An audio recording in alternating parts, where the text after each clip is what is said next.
the week. There'll be no fighting the snooze button and getting ready for work. This will be something else. Country closed for travel, and so it's closed for business. But just you wait until we can travel again. Boy, are we going to travel. Long breaks and short getaways to B&Bs, lodges and hotels, girls' trips and getaways namakita. Bella, we'll be reintroducing ourselves to South Africa again, to her beautiful people and places. We'll be traveling to go see my lady Ekai, stopping here and there along the way.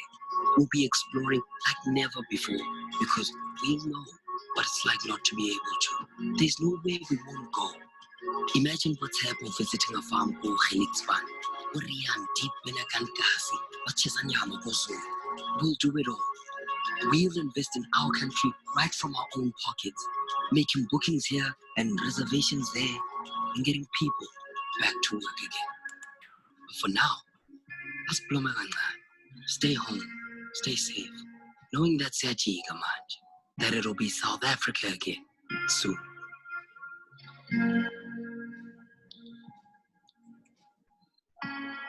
A message from South African tourism.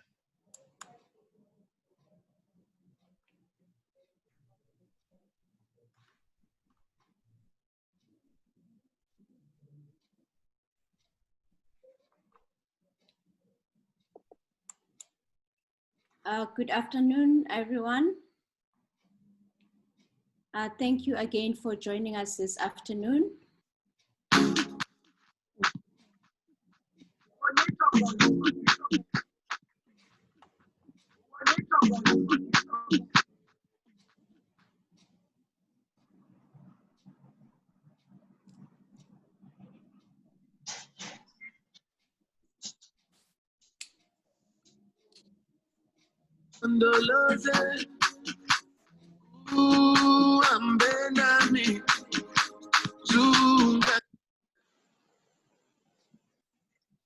Thank you again for joining us. I thought we were trying just to get into the move here. So we are here this afternoon to discuss an important question, an important topic about tourism.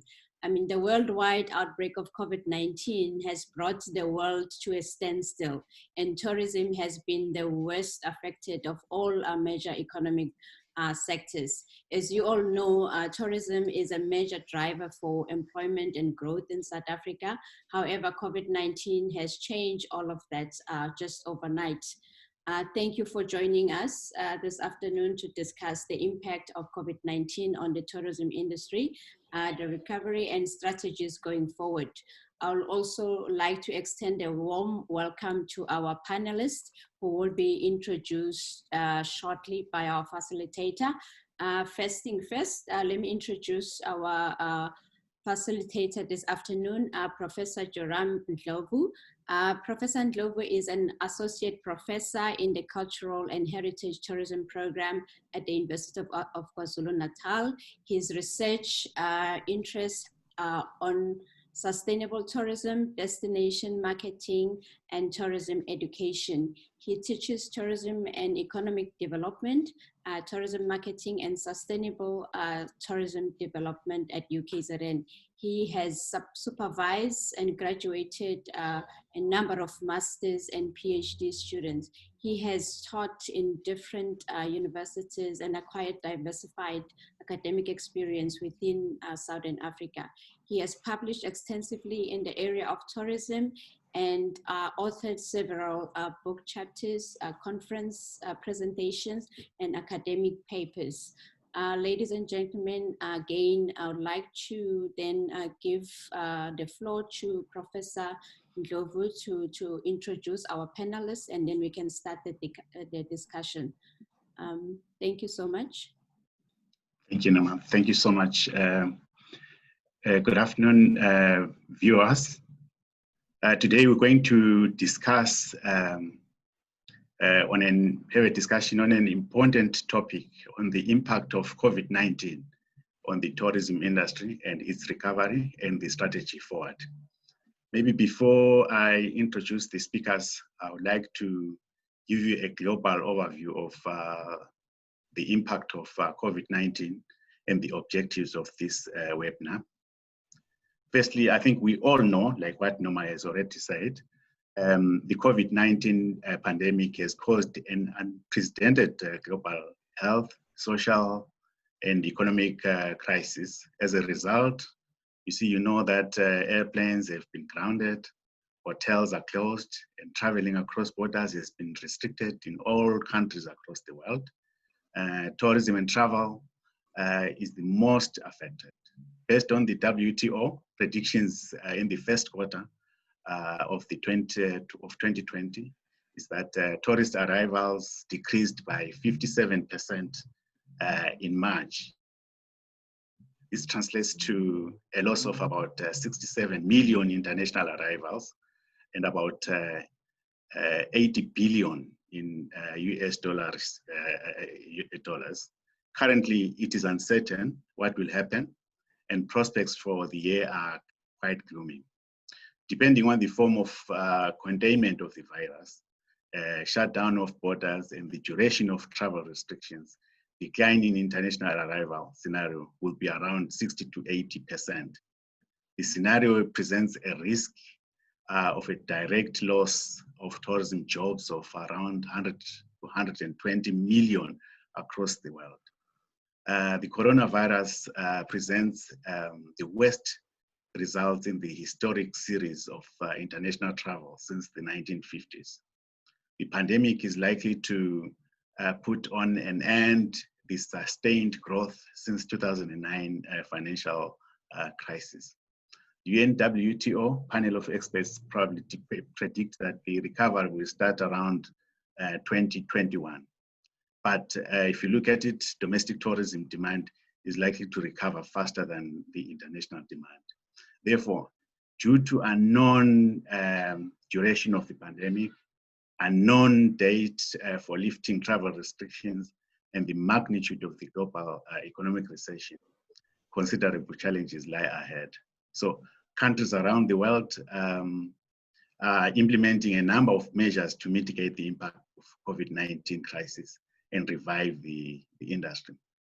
So the objectives really here of this webinar is to gain an overview of the current COVID-19 situation in tourism and understand the impact of COVID-19 in the tourism sector, look at the measures that South Africa can take to keep travelers engaged, examine examples of strategies being employed by industry, and to understand what the future may hold for the South African tourism sector.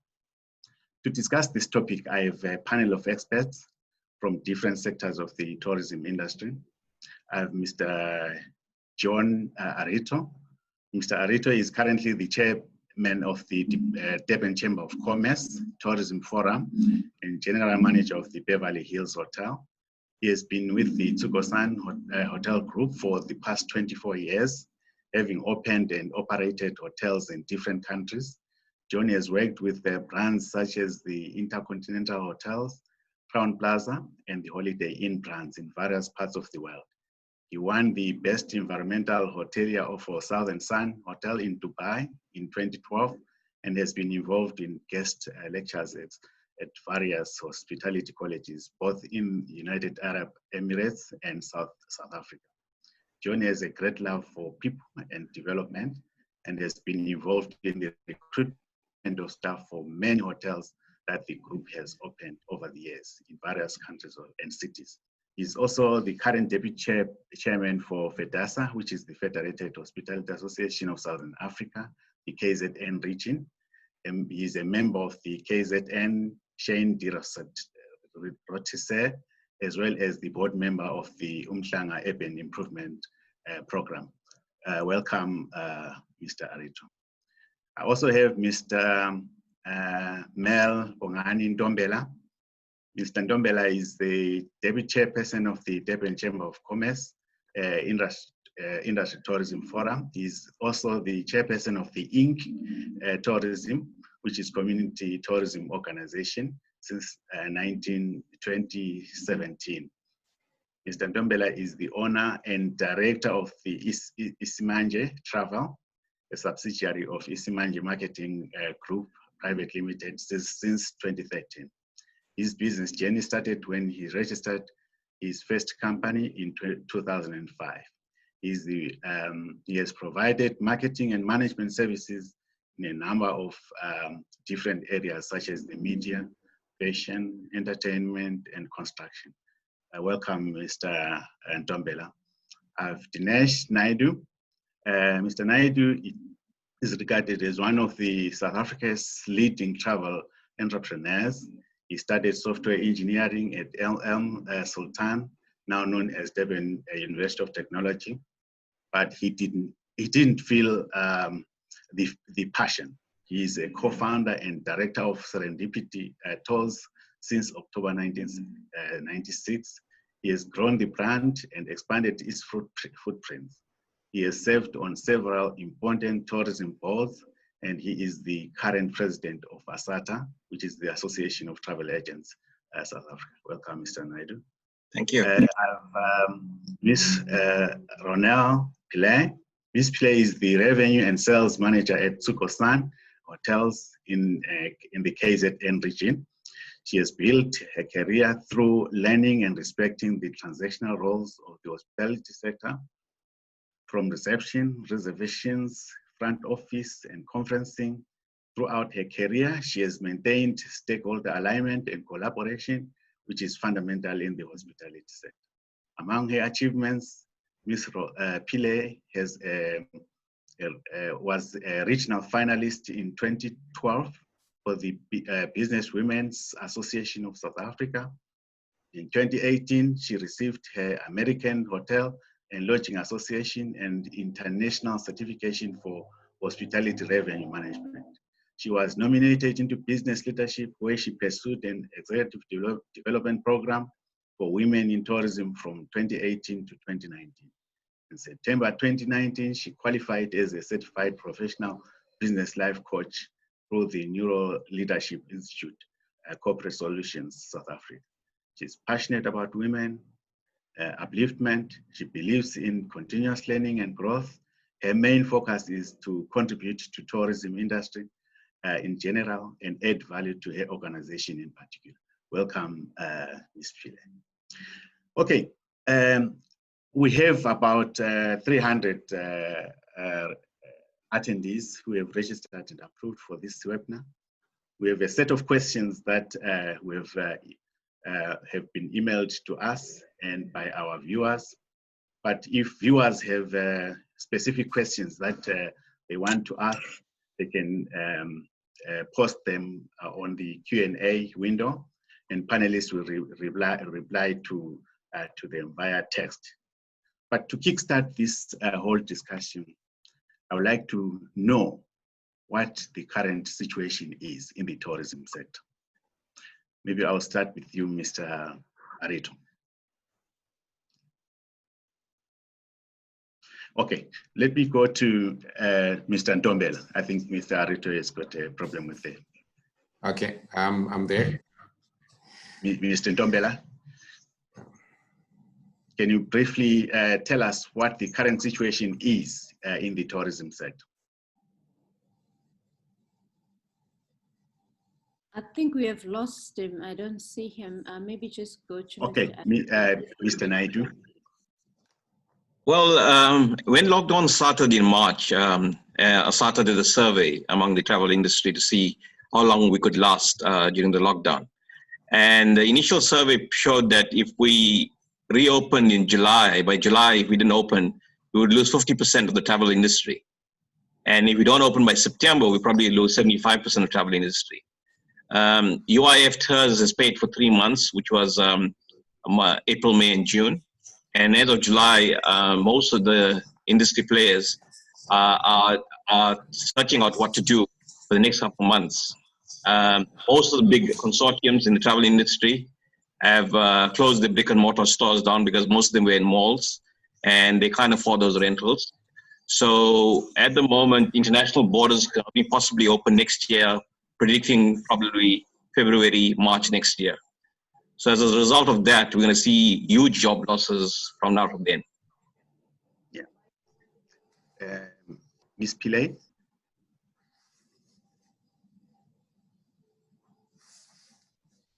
I think your mic is unmute. Unmute. Thanks there, Prof. So if I talk on hotels, Prof, and where we sit in terms of our portfolio, we sit with over 100 hotels in the hospitality sector across SA, Africa, Seychelles, Middle East. Yet recovery COVID, we sit in our current reality with a phased hotel opening approach with only 22 hotels currently operating since the 10th of June onwards, and that's across all various provinces, KZN, Western Cape, Eastern Cape, Gauteng. The doors open on the 10th of June with occupancies under 5%. Fortunately, that's gained 4 weeks later. We're confident to say it's really gained good momentum. And I would pose and extend positioning of 5 current realities on our tourism sector for us as hospitality is moving from an experiential to very much a functional service model. Customers' priority is on reputation, on intuitive service, but what's definitely taking precedence on the ground, taking those calls and staying abreast to what the customer is saying. It's on health and safety and security. Sit at the top of the list, and obviously cost-effective destinations. Interesting to note, I'd pose, what does that new consumer look like? Post-COVID, the world is on sale. I think it links to what Dinesh set the scene on a little. And if the world is on sale, SA is on sale. So provincially, it's going to be about the enticement and how we tap into our domestic market. A very interesting element is what will future conferencing look like. The Zoom factor, here we are gathering today, has become everyday life for us. So technology is exhilarating, and for me, the key is, so what is it in our company that we can do that technology can't? Soho has definitely aligned to acknowledging the value of their consumer. So back to business offerings and promotions, leisure offerings, conferencing promotions, working with that client that has remained loyal to us over the years. John, are you there? I am. Can you hear me well? Yes. I think the current reality as far as tourism is concerned is, I think we all know very well, it is gloom.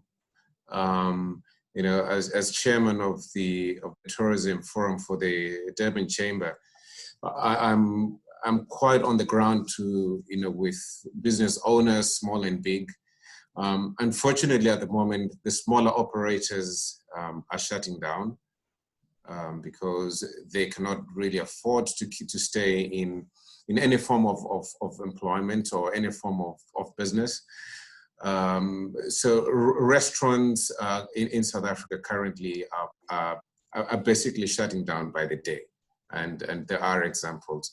And unfortunately, this impacts directly to employment. And, you know, with the current trend as we're going with, you know, in terms of restaurants not allowing, I'll point out alcohol, for instance, or liquor, it is a huge driver for revenue for businesses. So that will continue going down.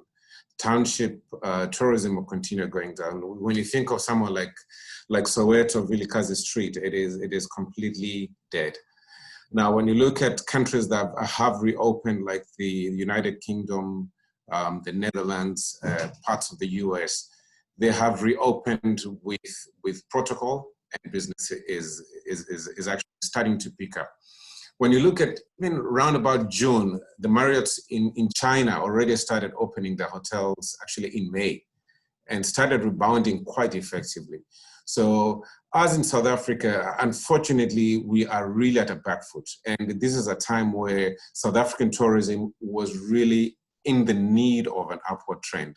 Up to last year, our numbers were below what was required to be. from a projection from South African Tourism Association. And there was a lot of hope that come Indaba this year. There'll be rejuvenated efforts into bringing more tourism in the country. Now, international tourism, obviously, we know Dinesh, my fellow panelist, is a big tour operator that is gone back to zero because of flights, and we can understand that. But domestic tourism is something that could at least the business, and domestic tourism has been curtailed as well. So really, it puts travel agents, hotels, restaurants, and bars in a very precarious situation, Professor and participants. And really, the current situation is dire in terms of there's no employer that can actually afford to keep employees in employment. And I feel sad when you think of the thousands of future employees to come into the mainstream. So to just start off with painting a gloomy picture, that's where we are. Mr. Ntombela?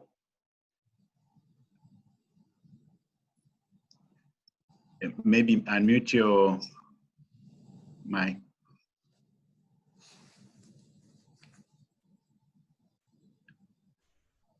Unmute your mic, Mr. Ntombela, I can't hear you.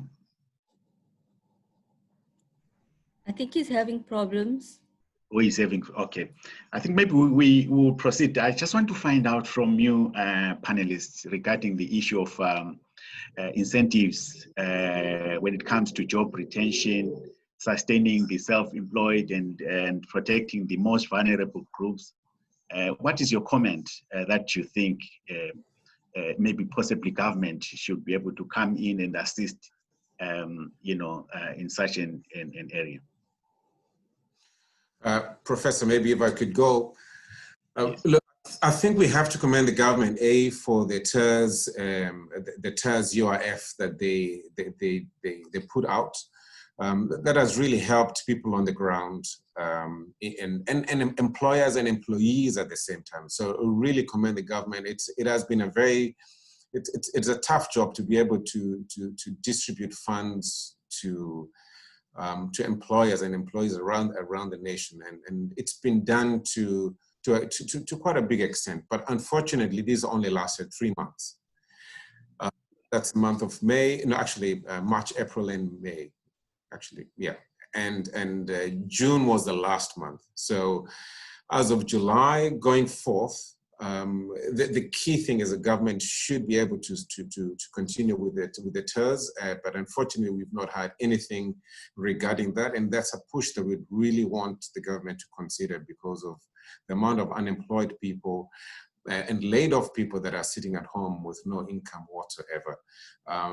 More so that the initial projections were the industry will be back by now, but as we can see, it is nowhere close to getting back. So that's one of the key things. And the other key thing is also with employers.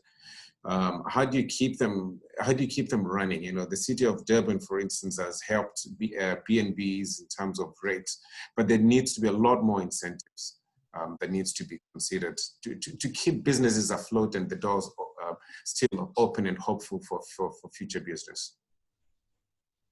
Yeah.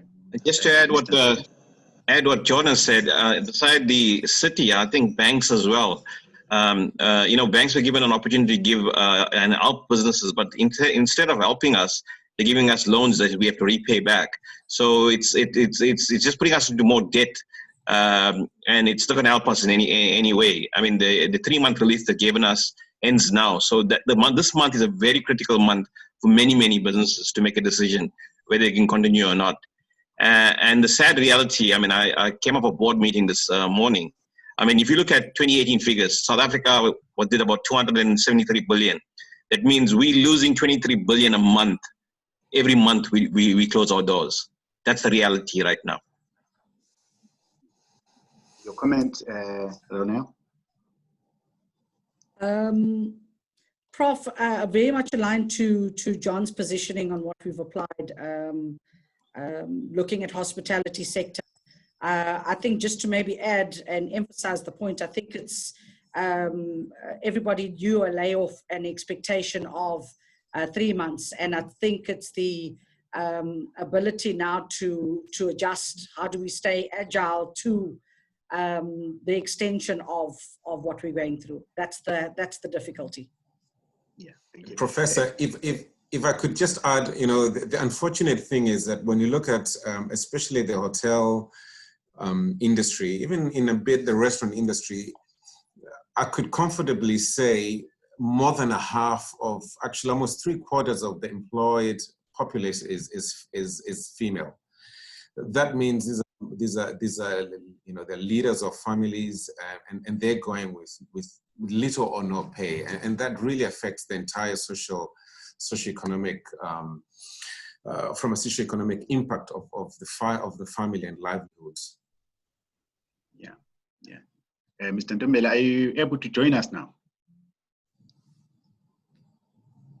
Still no voice. Okay. Maybe 2 questions. You know, I know we've touched. Online. Oh, okay. You wanted to comment, Mr. Ntombela? Prof, I actually lost you there a bit. I don't know which question were you on now. Okay, were you still we are on the state business?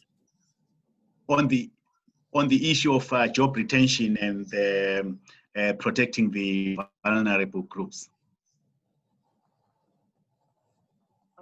Maybe let me start by where John actually touched a bit on, because I'm from the township, so I'm going to start there, of what's happening in our townships and in the villages as well. I think 2 weeks back, one conducted a research on trying to find out as to, are there people losing jobs and are businesses closing? This is what happened. 70% of our respondent businesses already told us that they have retrenched. Those who are operating, they're actually operating with skeleton staff. And 30% of those actually told us that no, they haven't, but they will do so if the situation persists. So those are the results that we got in that research. Another question that we ask from our businesses is that, are you closing your businesses, or are you likely to close if the situation persists? 13% say they've already closed their businesses, they've closed permanently, they're not going to be opening again. And 58% are saying if the industry is not open sooner, they will also be closing their doors permanently as well. It's only, I think, less than 10% of businesses who are saying, no, we will weather this one out. We think we are strong enough to see this through. So basically, that's what's happening on the ground. The businesses, if the industry really doesn't open soon, we can see that we're going to lose a lot of businesses, and jobs already we have lost, but we're going to lose a lot more. So that's what's happening. But what is it that should be done in terms of the interventions to revive the industry? Maybe I'll start with you. Yes. Hello? Yes, you can go ahead, Mr. Arito. Okay. I think there's various things that need to be looked at. And I think the key thing, the low-hanging fruit right now on everyone's lips is open up domestic tourism, open up interprovincial travel, especially interprovincial travel. You know, provincial travel does not help tourism. You know, the amount of people that will travel within their own provinces on leisure is a very small number. Interprovincial travel is necessary, and it's clear. I mean, there is interprovincial business travel that is happening. You know, and it's being controlled, whether it's from an airport perspective or whether it's from an accommodation perspective, it is happening. And interprovincial travel, that brings in leisure. You know, as the chairman of SATSA said this morning on SABC, if you've got a family that's traveling from Gauteng to KZN, it's a family unit that lives and stays together. And staying in a hotel together or going and dining in a restaurant together it's the safest it could actually be. Leave alone, you know, right now we allow conference delegates to come from around the country to meet complete strangers with different histories, and we allow them to be in a room. So it is pertinent that we get domestic tourism back on, but also at the same time, and I've seen someone really put in a very good point here, regarding the cruise business. And this is the time, you know, the city has talked about cruise tourism for, I'd say, for the last 6-7 years. This is the time to actually fast track the cruise terminal.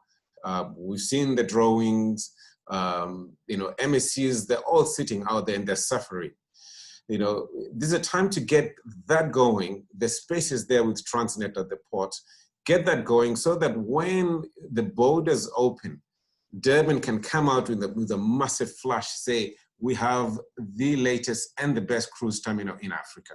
You know, this is a time really for government to start preparing for international, because we know international travel will only really start working in 2021. We just, I mean, staying hopeful. But there has to be work that has to be done. We cannot go back in 2021 and ask people to come to the same thing. It's such an opportunity to take this product to the next level. And Dinesh, we've talked so many times about so many activities that need to be done. But for me, that cruise is, for instance, one great one. We've talked also about medical tourism, and that's another, I'd like Ronel maybe to touch a little bit on that. But those are things I think that we need to start working seriously on. John, just to add to what you just said, you know, domestic tourism versus leisure versus business, it's the exact same thing. A person coming from interprovincial for business and coming for leisure, it's the exact same thing. I can't understand why we're differentiating between business and leisure. And considering Durban, especially KZN, our biggest tourism is actually domestic tourism, not international. So that will help KZN and especially Durban hotels on the beachfront and around the city with domestic tourism. We need that more than international right now. And Professor, if I could even add, I mean, when you look at the three cities between Johannesburg, Cape Town, and Durban, the biggest boon we have is that we've got the least number of live cases, we've got the least number of infections, the least number of deaths. So we're really the lowest risk city in the country. You know, and again, as you say, domestic is our bread and butter. You know, I met Honorable Tourism Minister. I told her this is the bread and butter of this country, of this city. And you know, opening up interprovincial travel, making sure the right protocols which have been set up are followed, at least will get the economy moving and get people back into employment slowly. Yeah, you've also referred to this issue of tourism businesses closing down. Is there any special package or bailouts for these small SMEs in tourism? Is there any talk around that area? Mel and Tobela, unless you've got any, as far as we're concerned, there's no bailout whatsoever. Nothing. Now, if I could speak of any, I mean, this week on Monday, just in Umhlanga, which Umhlanga is supposed to be more of a tourism little center. And when I see this, it really makes me worried about what's happening in the rest of KZN, Margate and far-flung places. I think there's about eight vehicles parking up restaurants, you know, closing completely. And that is really, so even when we open in, you know, hopefully for December, it'll be a sad state of affair to see empty spaces where restaurants were, or where, you know, and people in unemployment. I think the challenge we face is government looks at tourism as a luxury. They don't see tourism as a stimulus to the economy, and they obviously got priorities in other areas, which we understand they have to. But tourism plays a big role in growth, especially in job creation. And if we don't open up that tourism sector, we could lose lots of jobs. We're looking at about 700,000 jobs for this year alone. You are talking about the issue of opening up maybe domestic tourism. What is it that the industry has put in place to ensure consumer protection and confidence? Prof, I think I'll go on that one. Yes. If I may. So I think the key is across all sectors in hospitality is the agility, and the situation is fluid. So that element really sat on 3 tiers. If you talk, how was the consumer obviously protected? On the larger scale, you set the scene on some of the international stats, and I think our biggest impact came out of international tour groups, to border close. Perhaps some regions more affected than others, like a Cape Town, merely because of the garden route, etc. So then definitely required hotel groups to adopt the relevant level of flexibility to their contracts, their client relationships, and more than anything else. Revising the tours, allowing the flexibility of no penalties, and encouraging more of postponement rather than cancellations. So my approach and interpretation to that is a 3-tier. One, the international. Fortunately for KZN, we maybe were a little bit more impacted on level 2, level 3, and that is on eventing. KZN is hugely reliant on events. So John alluded to Indaba, you've got your Comrades, your Ironman, your major sporting events on the calendar. That draws huge amount of participants as well as families joining, making a weekend or break of it. So again, it required the flexibility. And then on the third element, more on the domestic leisure traveler. Fortunately, I think that John has already set the scene on the controversial conversation of inter-travel versus intra. I think the responsible thing is asking for provincial travel, province to province, might not be the most responsible approach, but definitely the intra travel. And we know the writing's on the wall for that for now.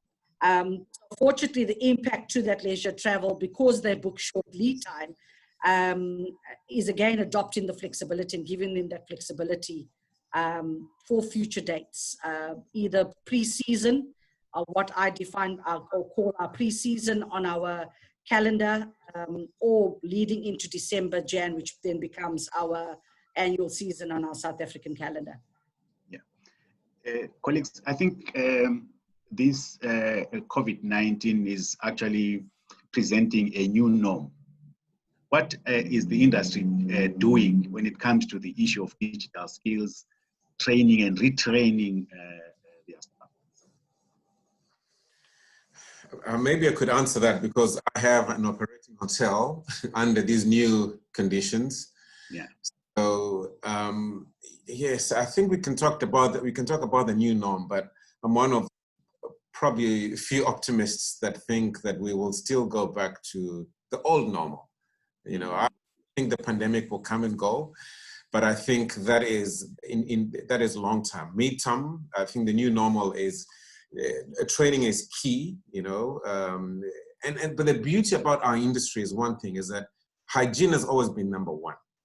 You know, hygiene and understanding, because you know, all, whether it's restaurant, hotels, you're tested in terms of your food safety, you're tested in terms of the room cleanliness, and now room cleanliness is, so what are you doing, for instance, on room cleanliness, that rooms are sanitized and they're giving breathing time in terms of, once they're sanitized, you cannot sell them immediately, what we call hot bedding. So if they've got to stay unsold for a period of time before the next occupant comes. So that in itself is you know, in the long run is not feasible because you lose money.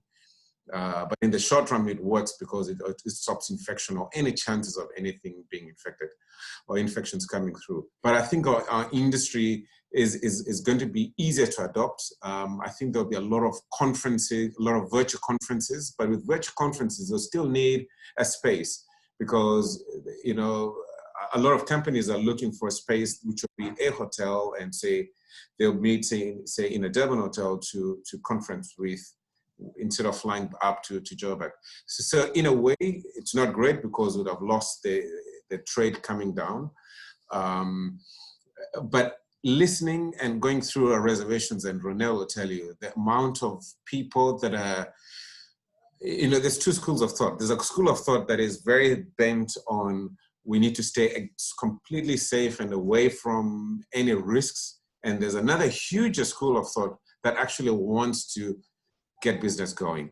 You know, I was listening to the CEO of Marriott International, Arne Sorensen, yesterday, and he says, in the States alone, you know, I mean, Marriott is the largest in the world. The amount of demand that they have, of people, of a backlog of weddings, and a backlog of people wanting to travel, and the backlog of people wanting to get on with their lives is so huge, and they can feel it already. So he is very positive in terms of what he sees the future, especially considering Asia. You know, places like Vietnam, Singapore have been very little affected by COVID-19. So they've continued to trade. So to answer you, Professor, I think the new norm is really assuring it's a fine balance actually between assuring the consumer that the health protocols are being taken care of, but at the same time, we're not a hospital. You know, people do not want to come and feel burdened. They'll come and do the temperatures, but they do not want to feel burdened. They're coming to a place of solace, which is what our industry is about. You know, when Dinesh brings people from abroad, they're coming for that kind of solace. And it's a very fine balance of what the new norm needs to be, that balance between health, safety, and comfort. If I put it that way. Yeah. Maybe the next question. I can add from. Yes, you can go ahead. Yes. I just wanted to add from what John was saying. You can help. Also, I think you left something out there, which is the technology. It's gonna be. I think what this has done, it has actually give us an opportunity. If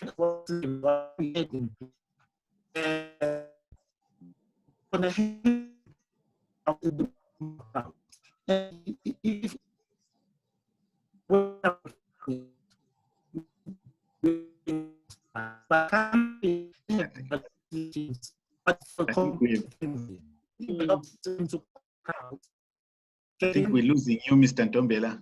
We're losing you. We can't hear you. Can you put your video off, Mel? Yeah. Maybe if you can put your video off.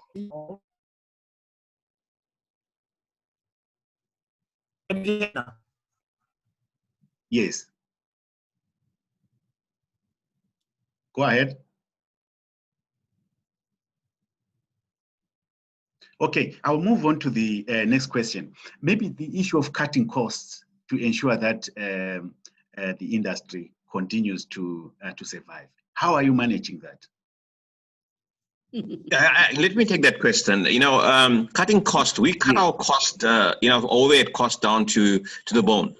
Literally, you know, renegotiated with landlords, renegotiated with suppliers. But the bottom line is, we don't have business to sell.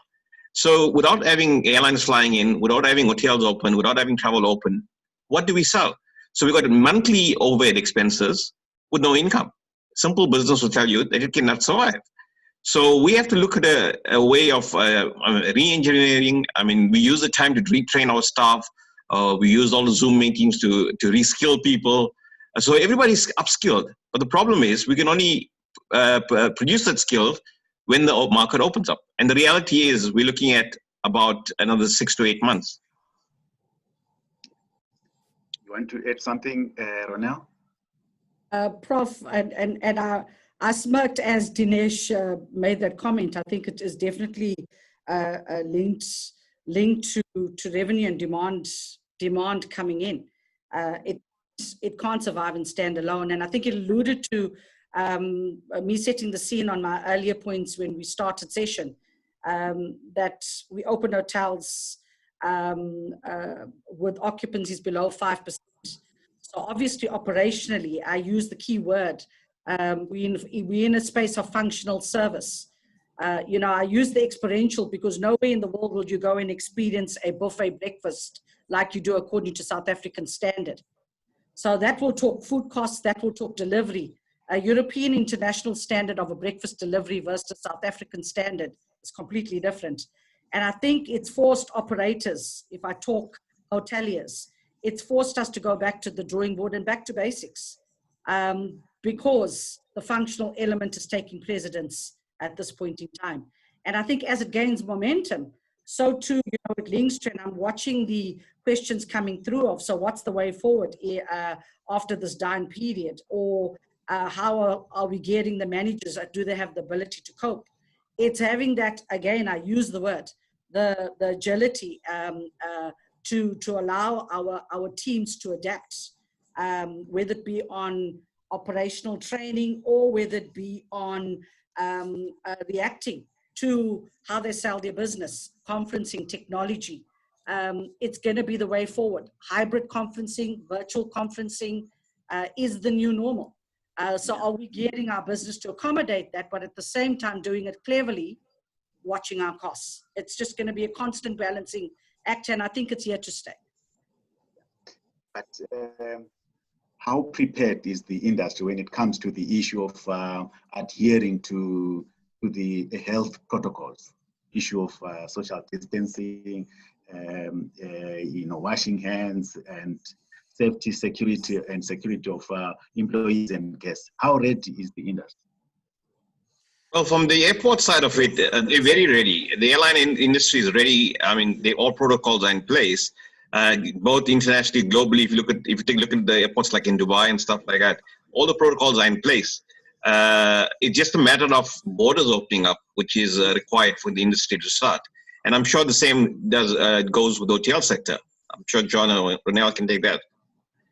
As a matter of fact, the hotel industry through TBCSA was the first to develop the protocols. So the protocols are there; they're easy to understand. How does the new norm? The new norm is that there's no buffets. The new norm is that if you've got a wedding, you probably have to be served all your meals, for the next foreseeable future. The new norm is that we're trying to keep away from issuing anything physical like a key card. So that's going to be a cost, probably what Mr. Ntombela was talking about, technological advancement. And I'll go back to your first question of cost cutting. Our industry is such that it is probably the hardest to cut costs. It costs us more to keep the hotels closed because you still have to operating costs. It's almost like an aircraft. You talk to anyone in the airlines, they are hardest hit now just grounding a plane or anchoring a boat. These are machines that are never designed to be shut down. So the costs are exponential. And unfortunately, the first cost that is cut off is human labor.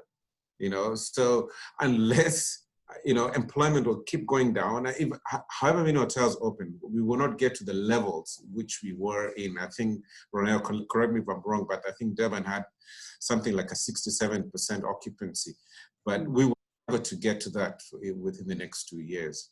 And that brings in, when I see people talking about integrated learning for the young people, my heart bleeds because, they're going to come into a very different hospitality sector, and very little opportunities even, which is sad, for a country like ours, which should be developing more and more in terms of tourism and all the beauty that we have.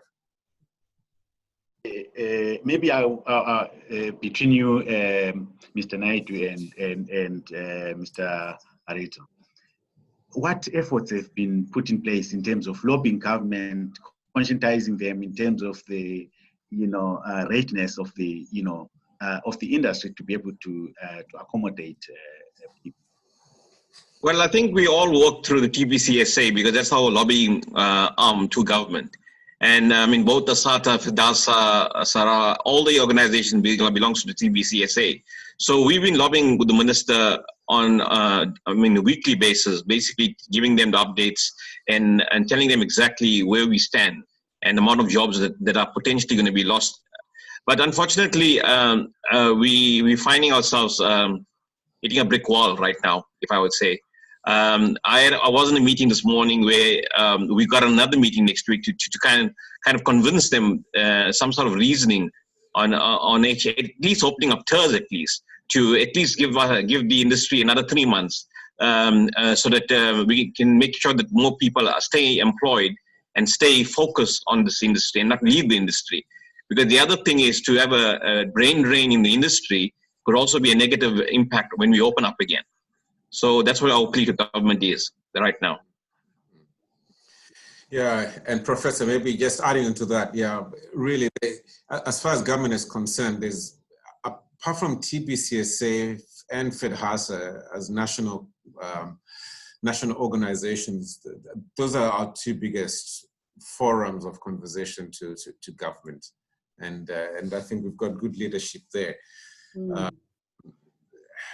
But it's a very tough time, you know, in terms of, because they really, I think they're trying their level best, and they've engaged government right from March up to now.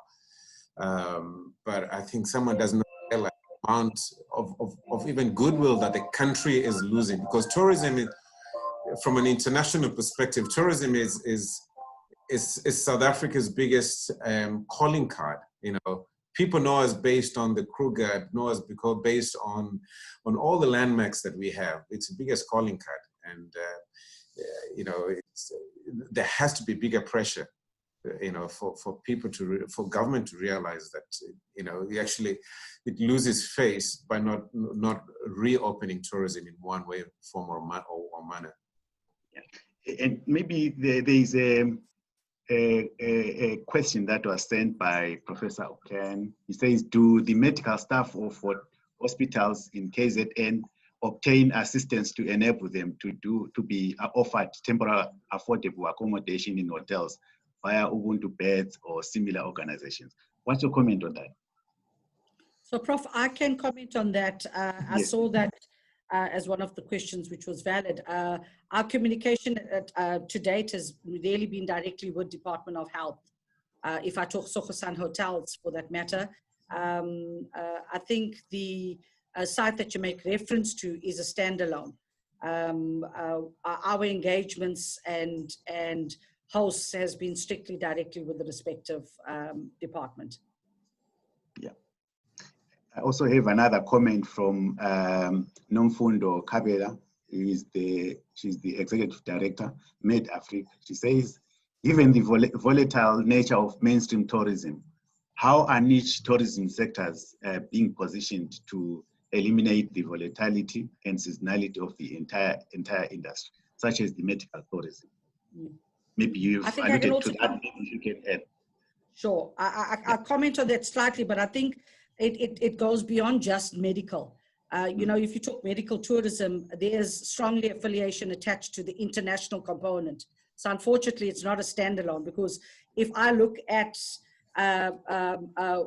avenues we have explored when we've played in that space, it's always affiliated to international guests coming out on procedures. But I think I also want to at the same time look at other niche elements on the tourism arm. And John alluded to the cruise strategy and how we diversify in that space. And I think important to comment and perhaps bring in that alignment and conversations with City and Durban Tourism with the key stakeholders are definitely underway. Call me the eternal optimist. I always look at how do we move forward. Our current reality is the current reality. The key is what are the 5 or 6 things we're doing to start moving and preparing us going forward.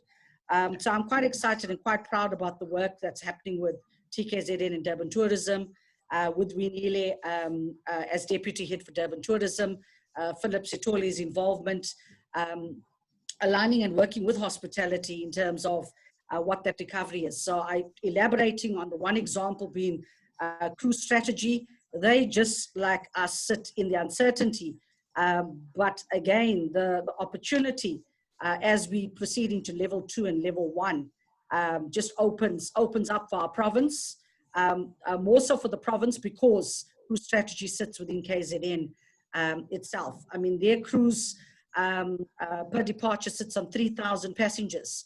They too have to adjust to the new norm, which could be 2,000 if not less. Currently working with Operations Director Kevin Osborne on how we're exploring and preparing for the readiness for cruise strategy, and also linked very closely to Durban tourism as well. I have another comment from Dr. Papers. He says, how might tourism operators expand the offering provided by an irreplaceable beachfront tourist destination? How can we expand our tourism offering apart from the beach that we have? Oh, absolutely. So I can maybe build on my question, because again, looking at the questions that came in, strategy is what I love, and linking to exactly what I just said now. I think it's about how we move forward and leverage Tourism Month, September coming up, Shaft Left campaign. And I think the one uniqueness that we discussed in our session with the TKZN and Durban Tourism was we have the uniqueness of offering beach, bush, mountain. And it's that ability. You know, I was checking to see whether John was going to share. There was one of the questions that were posted on iconic hotels like the Edward closing down. I think important to see our pride and joy since I walked the floors of the Edward Hotel and the 102 rooms, that we're proud to announce that if you haven't seen those headlines yet, it's definitely out there, and Edward falls under the Sohosan portfolio. We're really excited about that acquisition. So it's how we actually evolve. The key though is how we bring all the stakeholders together. So you're absolutely right. And something we're exploring and working on with the city, which we presented to them, was a Rediscover Durban e-voucher. And what that's going to encompass, it's going to represent those beach experiences. So whether it be Mostela and Ushaka to Moses Mabhida, or Suncoast, or the local flavors of visiting Umlazi and Iadini or Max's, it talks to sport, it talks to culture, it talks to family, it talks to province, so it talks to Midlands and Drakensberg. We're quite excited and are well underway with working on that model, because I think we have so much to offer beyond just the beach.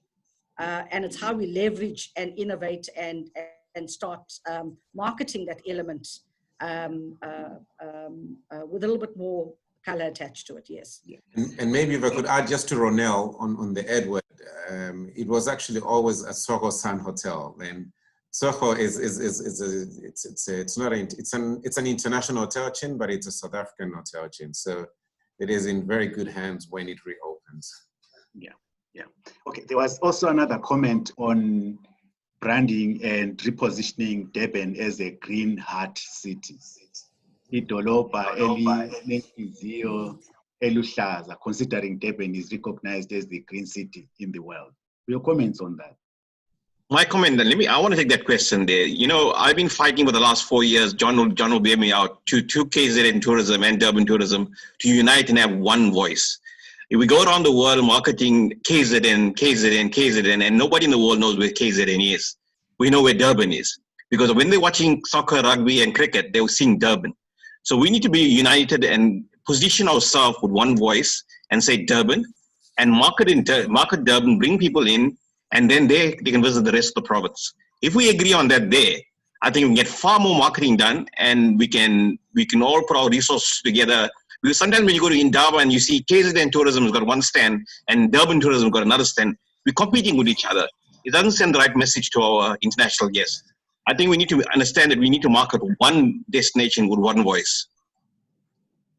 John, could not agree better with Nation now, right? We've talked about that for, we've always alluded to, you go to Paris, you go to Paris. You don't go to, through Paris, then you go to other parts of around it.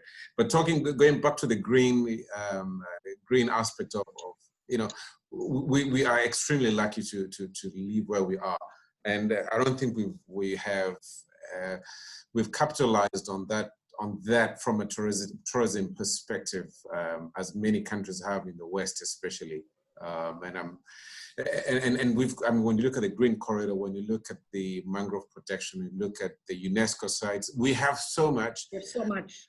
We send so many mixed messages that does not, you know, it does not cut clear. It is just a whole jumble of a lot of stuff. So it's almost a new, it's time for a re-strategization of how we're going to go to the market. You know, and it's as simple as that. We really need to get the right, you know, and understand which markets we're going into, you know, whether it's the US listen to their own people. So it's hard to you can't get a South African and talk to the US. Get the right US person to be able to strategize the green message you want to give, for instance. And they will come. You know, community involvement projects, they want to get involved, but we're not speaking. Our strategy really needs to be redone. And Dinesh pointed out point blank. KZN tourism, urban tourism need to speak as one. Yeah, we almost there. And use one budget, combine the budget. Okay, I think the main important thing here is what is the strategy for the tourism industry moving forward? Your comments on that. Maybe I'll start with you, Mr. Naidu. Well, the strategy for us at the moment is we have to wait for government, because without knowing the borders opening, we can't operate. That's the reality. So, I mean, from a Durban position, I think we need to take advantage of the fact that we got a chance and opportunity here now to reposition ourselves globally and for the inbound destination, and I think that's a great opportunity. But I think from the airline perspective, you know, just to give an indication, if we don't tell our international partners when we are opening, it takes an airline between 3 to 4 months to put a strategic plan together, to do route mapping, route planning, and a lot of other planning goes into networks. So when an airline knows your borders are opening, it's going to take 3 to 4 months for them to start coming into your countries. And as Durban, we fought hard to bring British Airways into Durban. We fought hard to make sure that Emirates stays there, and we fought hard to retain international carriers. And we need that international market in Durban in order to sustain. We want the dollars, pounds, and euros to come to Durban and not to go to the rest of the country. I mean, I think that's where we should focus on, have a strategy plan on it, and go full again when we open, working and talk with one voice. That's the most important thing. Mr. Rito? From a strategy point of view, I think it needs to be clear. I think domestic travel, as far as this industry is concerned, is key.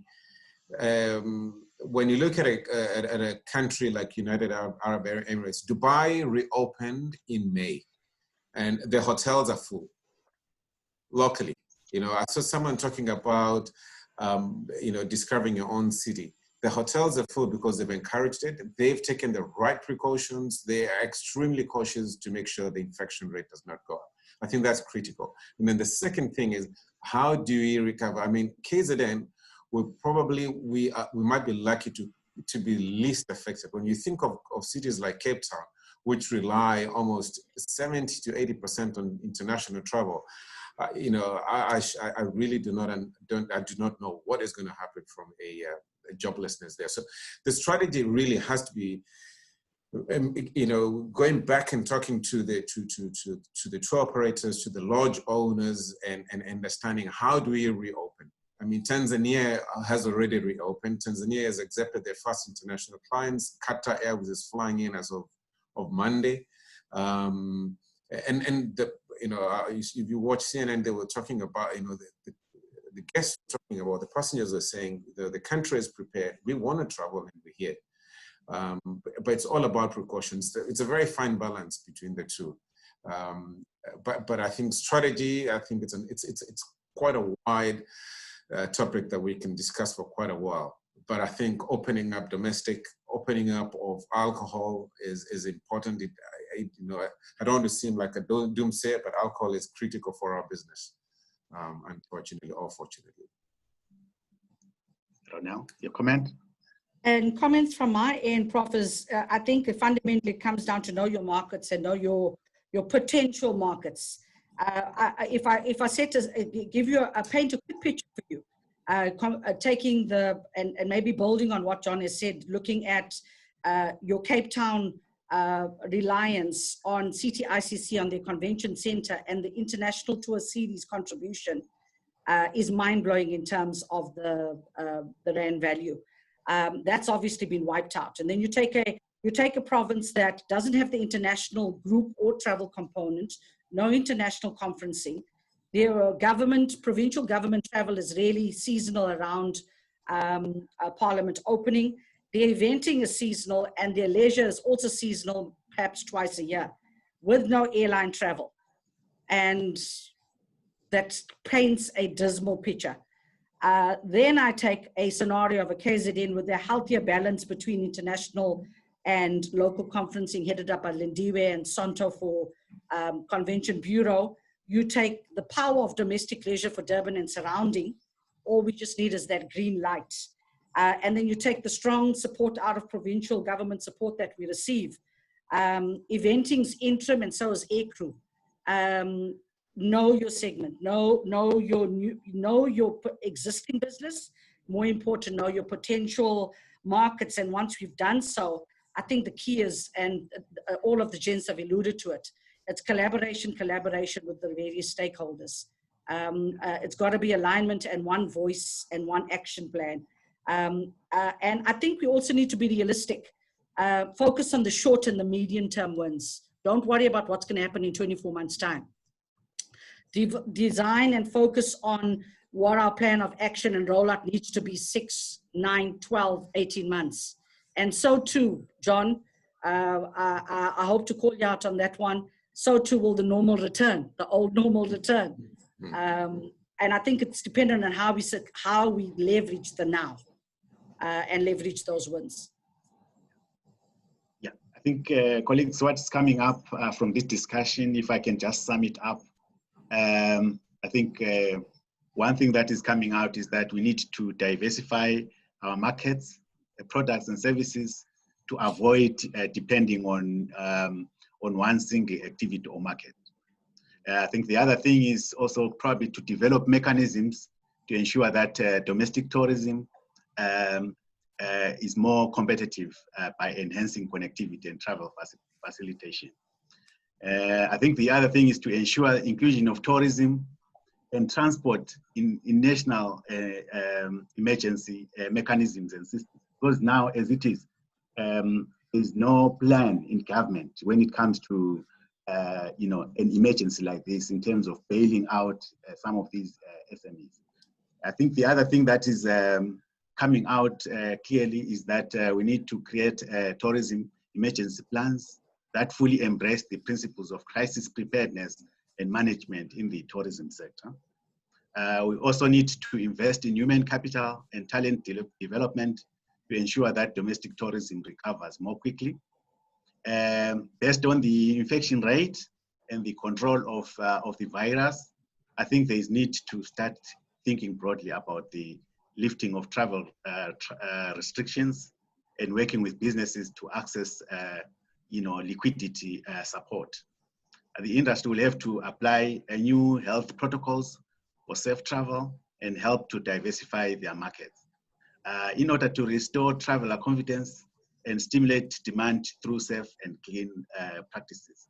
I think there is need to prepare a comprehensive tourism recovery plan in order to rebuild South Africa as a tourism destination. I think, ladies and gentlemen, I think the crisis is also giving us an opportunity to rethink the future of tourism.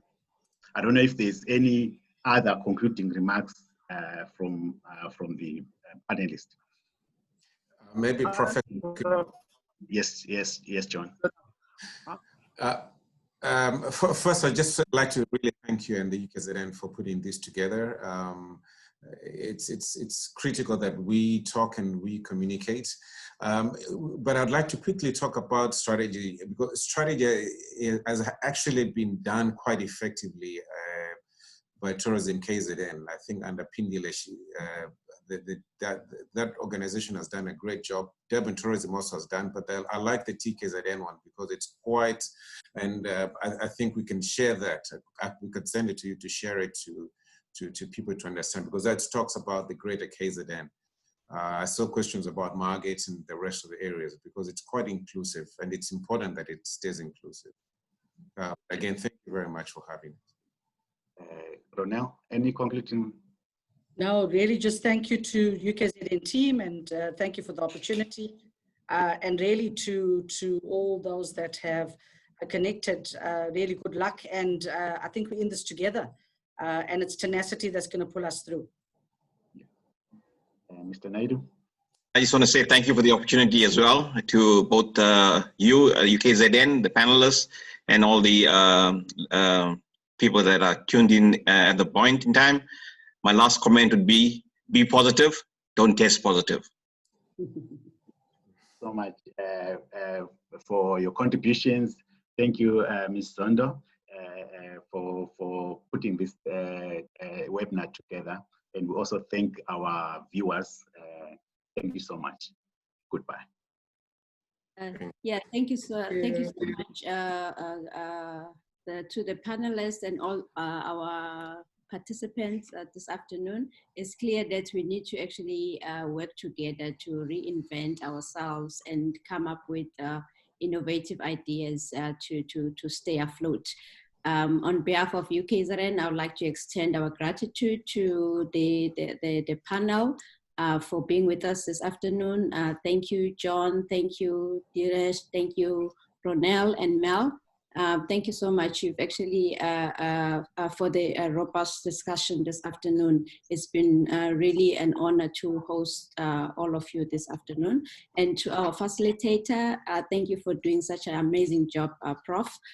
Thank you for accepting our invitation and be with us this afternoon. And to all the participants, stay safe. And we are going to travel again. And when we do, we will do so more wiser, more cautious, and also with great sense of unity. So let's do this together and work together to make sure that we do travel again, because some of us really live for travel. Thank you, everyone. Excellent. Good evening.